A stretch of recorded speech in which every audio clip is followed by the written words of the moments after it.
afternoon. My name is David Myers. It's D-A-V-I-D M-E-Y-E-R-S. I'm a captain here at the Liberty County Sheriff's Office. I'm joined today with Sheriff Bobby Rader for the Liberty County Sheriff's Office, Liberty County District Attorney Jennifer Bergman. Would like to thank y'all for coming out. We're going to give an update on the shooting that we had on September the 7th, the early morning part of September the 7th, where 6 individuals were shot. We have learned the names of each individual that was shot. And we also have learned that one was deceased on the scene. Another one did pass away yesterday at the hospital, so we have 2 total deaths. The 3 that was transported with non-life-threatening injuries were all treated and released, and the one that was transported that was originally critical has been moved to stable. I'm unsure at this point in time whether he's still in the hospital or whether he's been released. We are looking for Jose Osman Aguilar Cantillano. He's a 32-year-old white Hispanic male. He is we currently have a murder warrant for his arrest. We believe that he has left the area. We are unsure exactly what direction he is going. We have 2 possibilities. One would be Atlanta, Georgia. The other might be possibly New Orleans, Louisiana. We believe that he may be either driving that white van that we have the picture of.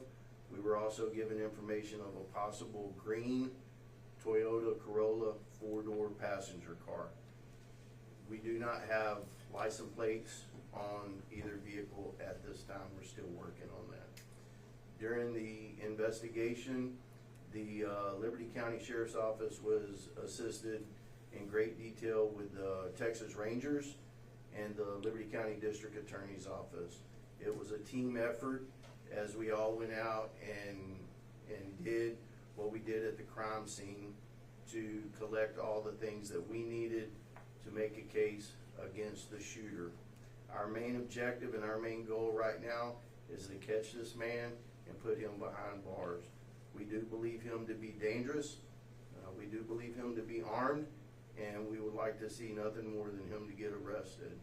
The tips that we received after posting the pictures came from viewers from the community, and all of them panned out and put us to this person, and we were able to confirm that this is the suspect in the shooting.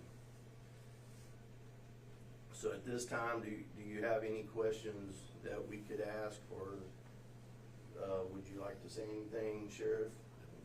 What can you tell us about the locations he may be traveling? Why do you believe he could be going to Atlanta or New Orleans?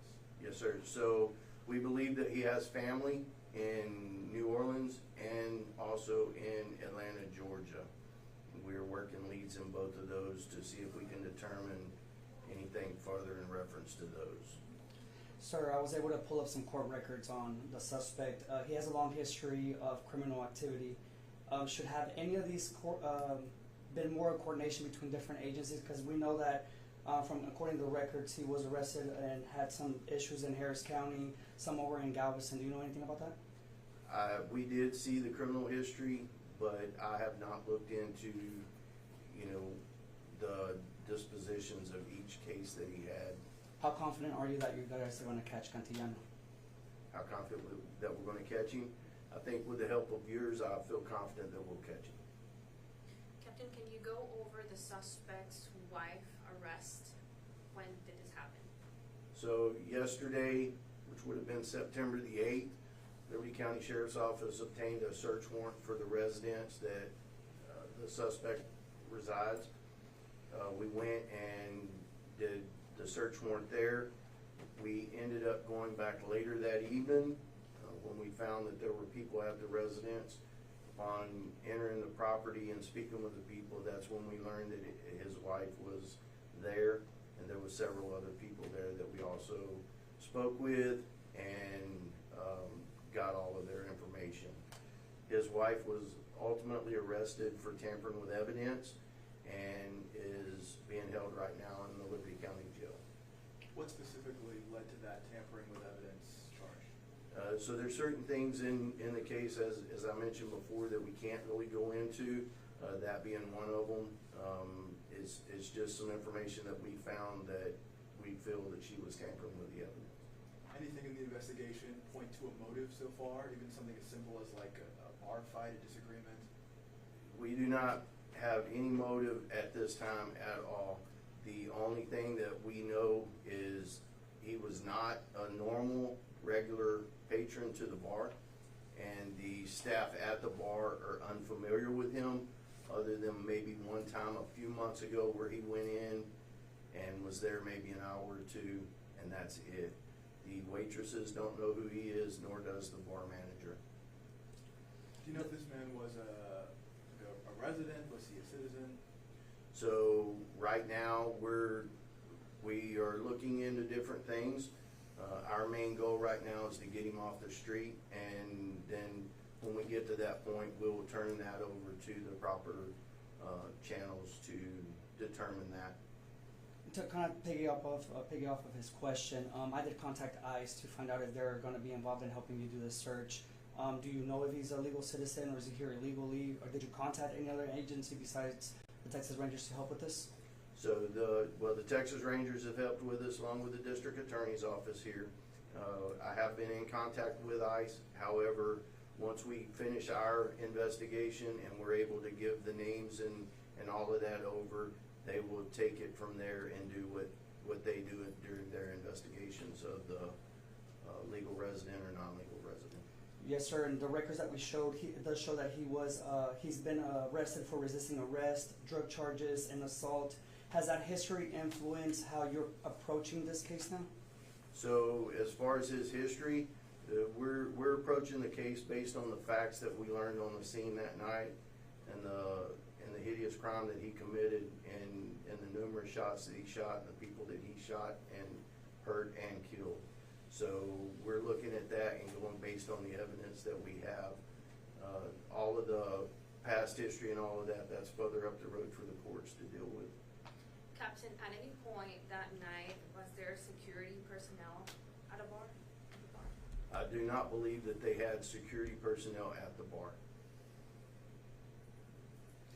Here we are. It is Tuesday afternoon. The shooting happened early Sunday morning.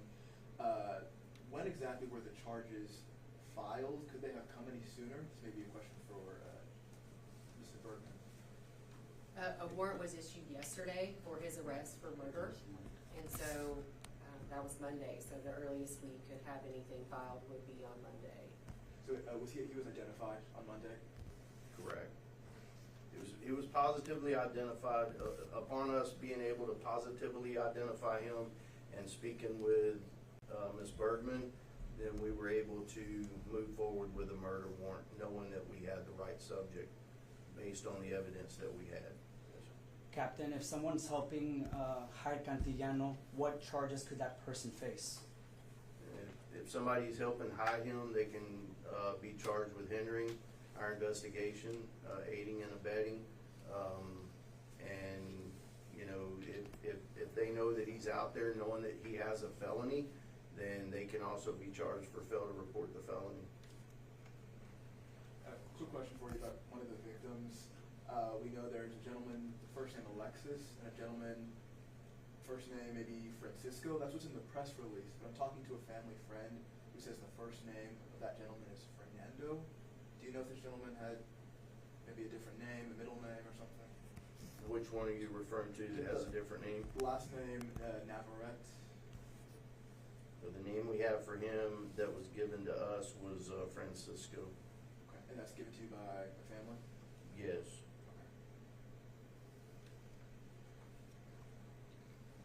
Sherry, we would like to hear from you. This was such a tragic incident that happened over the weekend. What's your message for the community out there?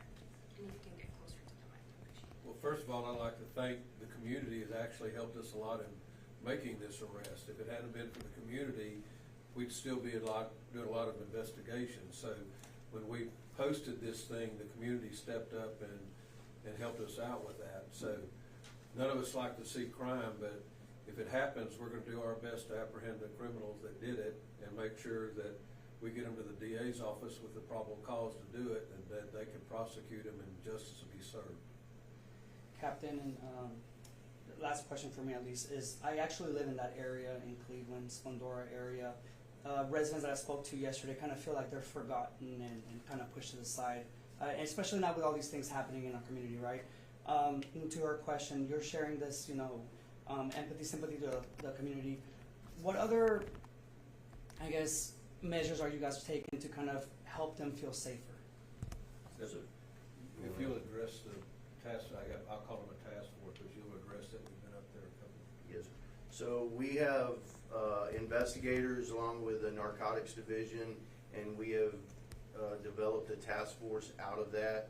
We do sporadic nights that we come out and try to slow down crime, stop vehicles for traffic violations, and try to locate some of the crime areas that we have, and hit those streets looking for suspects. We recently did this, I believe, last week, where we ended up catching a juvenile in a vehicle that fled the area into Montgomery County, and so that was done with our guys on this task force. So the sheriff has allowed us anything that we need to do in reference to going out to that community and other communities in Liberty County, not just that one, but he gives us the blessings on a lot of task force that we go out and do to make Liberty County better and safer for its citizens, and that's our #1 goal. To add to that, one of the events when they were out there, we've been having several vehicles broken into and vehicles stolen, and it was adding up, and it was getting to be a regular deal, and they went out there and made an arrest. Since that time, which was 3 weeks ago now? Yes. 3 weeks ago, the car break-ins have diminished, like 3 in a week instead of 3 in a night. So they are making a deal. Our task force is working late at night till early in the morning. We're just flooding the deal with officers, and I know the last one they made in that time period made 50 traffic stops up there, plus they made a lot of business stops and did a lot of things up there. So we're more available now on those certain nights. So we're trying to address the problems as we see them. Yes, sir.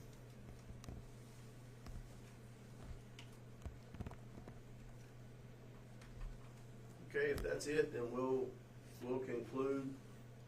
If you came in later than the pictures were posted, we can put those back up there on the TV, so if you want to keep your camera up and going.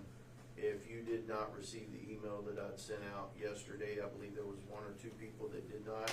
If you'll get with me when we part from here, I'll write your email address down, and I'll be more than glad to go to my office right now and send you the email. I'd like to thank y'all for coming out, and the one thing that I did forget to mention is